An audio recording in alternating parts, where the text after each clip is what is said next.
Hello student, हम आज बात करते हैं क्लास 9th बी में यानी कि जीवन की मौलिक इकाई।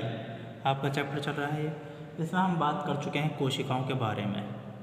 कोशिका होती क्या उसके बारे में जान चुके।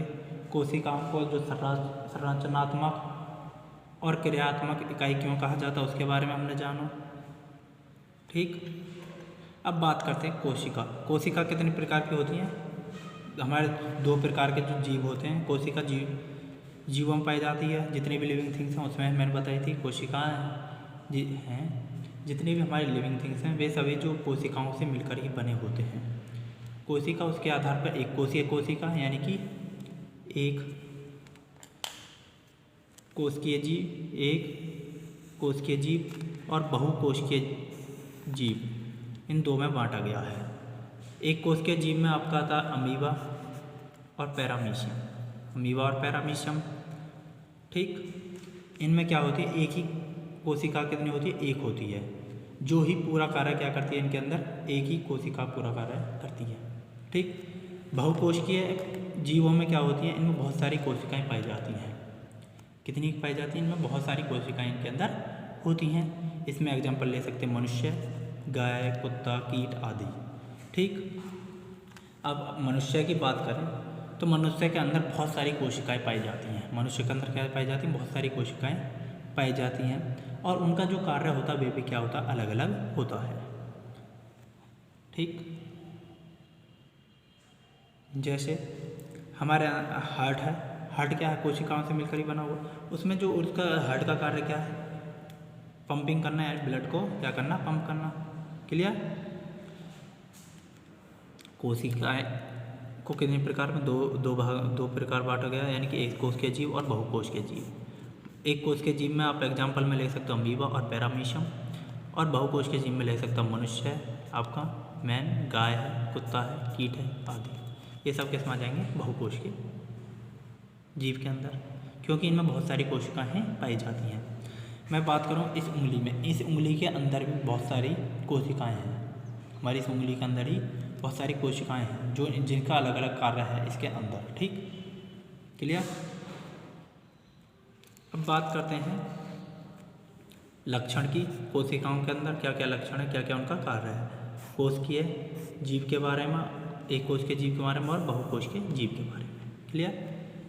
लक्षण एक कोशिकीय जीव और बहुकोशिकीय जीव, यानी कि कोशिकाओं की संख्या।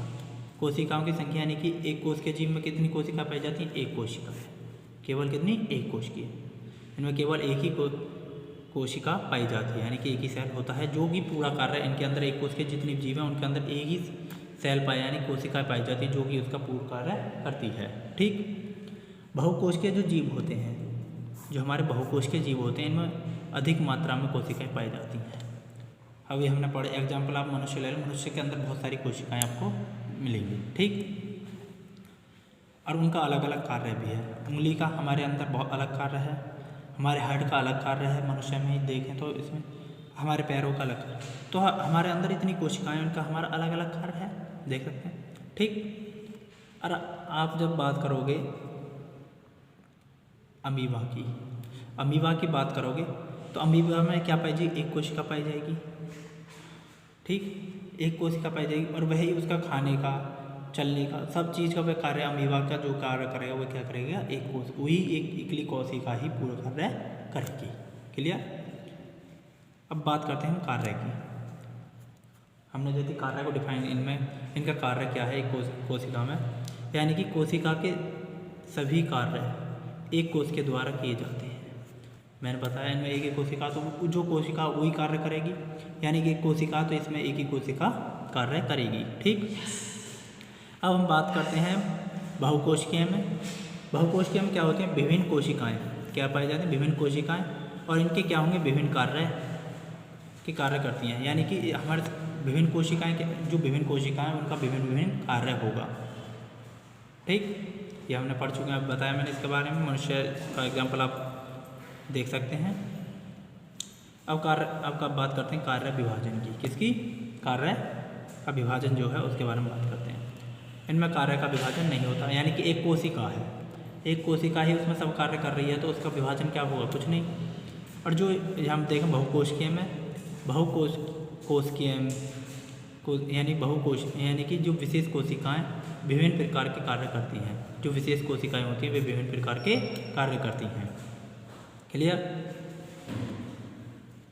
एक कोशिका में कोई विभाजन कार्य का विभाजन हो ही नहीं सकता। अब बहुकोशिका में यानी कि जो विशेष जो कोशिकाएं होती हैं उनका क्या होता है, विभिन्न कार्य करती हैं।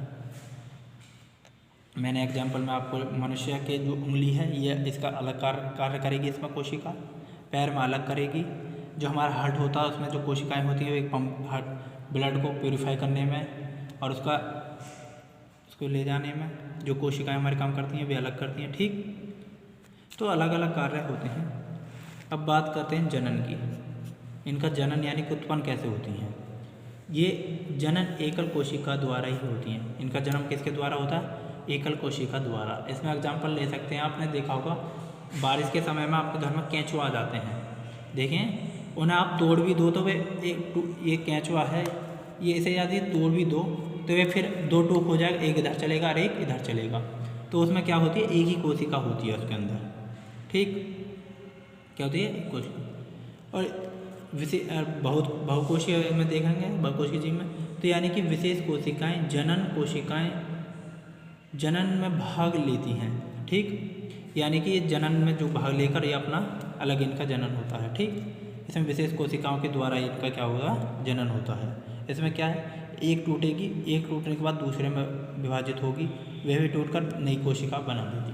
ठीक, बहुकोशिकीय में। क्लियर।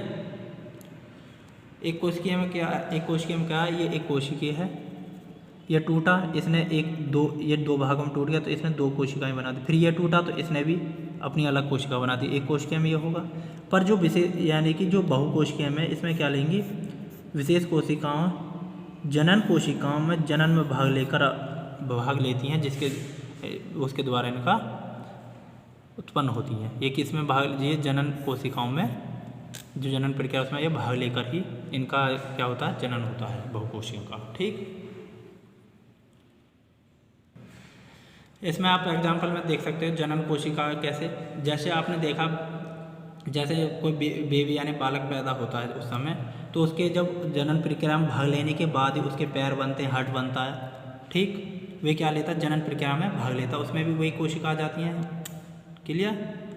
उसी प्रकार से ये जो आपकी बहुकोशिकीय जीवी कोशिकाएं हैं ये जनन प्रक्रिया में भाग लेकर ही उत्पन्न होती हैं।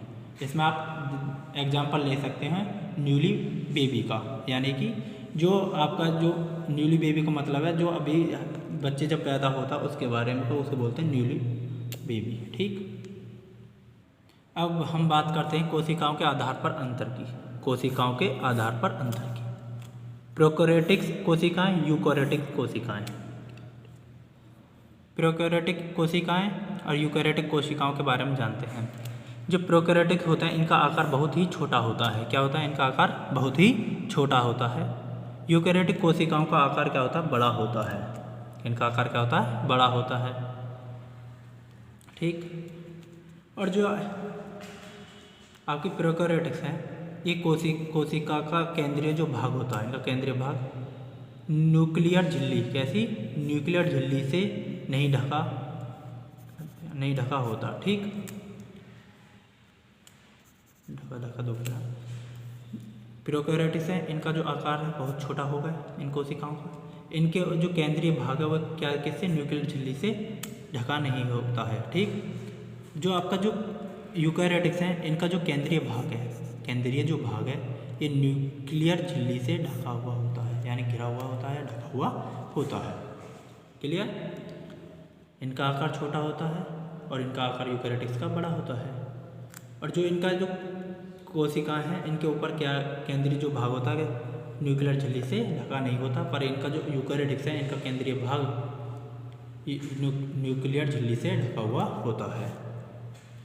प्रोकैरियोटिक्स में केंद्र उपस्थित नहीं होता, इसमें क्या नहीं होता, केंद्र उपस्थित नहीं होता, पर इनके यूकैरियोटिक्स में क्या होता है, केंद्रक होता है। क्लियर। नेक्स्ट पॉइंट है, यानी कि झिल्ली द्वारा घिरे अंगक अनुपस्थित हैं।